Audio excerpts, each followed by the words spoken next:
Ya ayyuhalladhina amanu. You see the passage began, Ya ayyuhan nas. Remember that? All humanity. But Allah is saying all of humanity has disappointed me. So the responsibility falls on you. Let me teach you what you will do to appreciate Allah. Here's how you appreciate Allah. Ya ayyuhalladhina amanu, irka'u wasjudu. Make ruku', make sajda. What is both of these things referring to? Salat. The first act Allah teaches first He complained about humanity. You're not doing your job in appreciating me. You believers, it's your turn. You need to appreciate me. The first step in appreciating me will be salat. Where's your salat? How much we appreciate our salat is a good indication of how much we appreciate Allah. How active, how vigilant we are in getting up out of bed.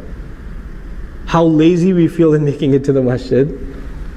How lazy we feel. How bored we are when the recitation is not entertaining enough. All of those are good indicators of where we stand before Allah Azza wa Jalla. Irka'u wasjudu. Make ruku' and make sajda. And irka'u wasjudu are parts of salat, but they're also attitudes.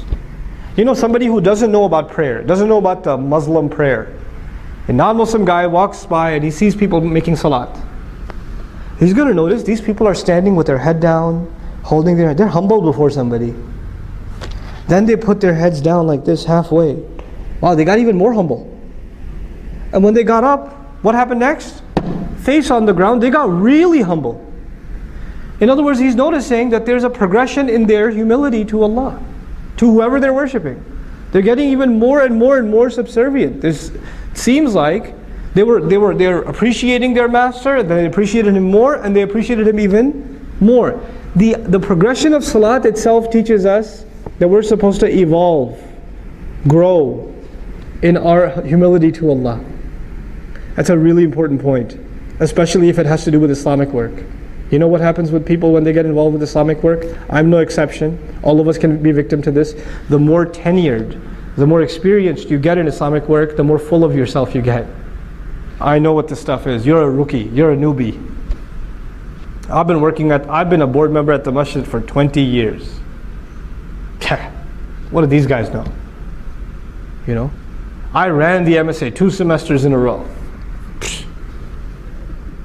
When you get experience, and you don't get more humble, you get more arrogant. Because you know, in any other job, when you have more experience, you have more credentials, you have more respect, you have more appreciation, you're worth more. Right? Allah is teaching us the exact opposite attitude. The more you grow in deen, the more humble you should get. The more humble you should get. Subhanallah. And you'll notice, it's a good check. It's a good gauge. What was Iblis's problem? Adam alayhi salam, what's on his resume? How long he's been doing so? What kind of experience he has? He gets a promotion over me. Now imagine you're a volunteer, you're helping out at the MSA at the college or at the Sunday school, you've been volunteering for 2-3 years, and they pick a new principal for the Sunday school. You even had your inauguration speech ready, and they pick this 18-year-old kid to be the principal of the Sunday school. The story of Iblis is going to repeat itself. Ana khayrun minhu. What do you mean him? I got the experience, man. I should have been the principal. That should have come to me. The story repeats itself. It's not just a story that happened a long time ago. You know? So this idea, as the more we serve, the more we're going to become humble. The extreme of humility was shudu.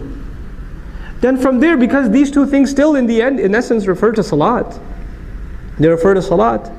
What about in between the salawat? وَاعْبُدُوا رَبَّكُمْ, and enslave yourselves and worship your master. In other words, now that ruku' and sajda is done, that's not the only ibadah. You understand ibadah is more than that. Ibadah is an attitude. I'm a slave. I'm here to serve. Ibadah is how I walk, how I talk, how I think about myself, how I think about others. Your entire attitude gets transformed because of prayer. Prayer is actually a very big part of a Muslim's personality, not just our behavior. Prayer, we think of it as a behavior.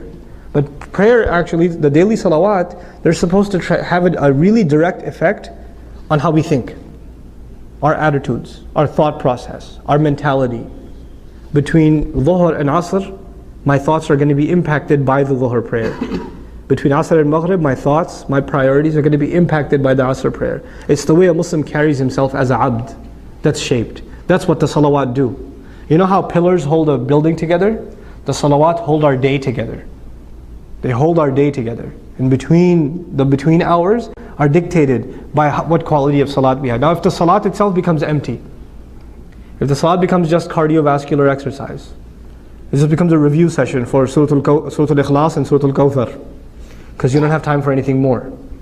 You know? If it just becomes that, you're not going to see a change in your personality.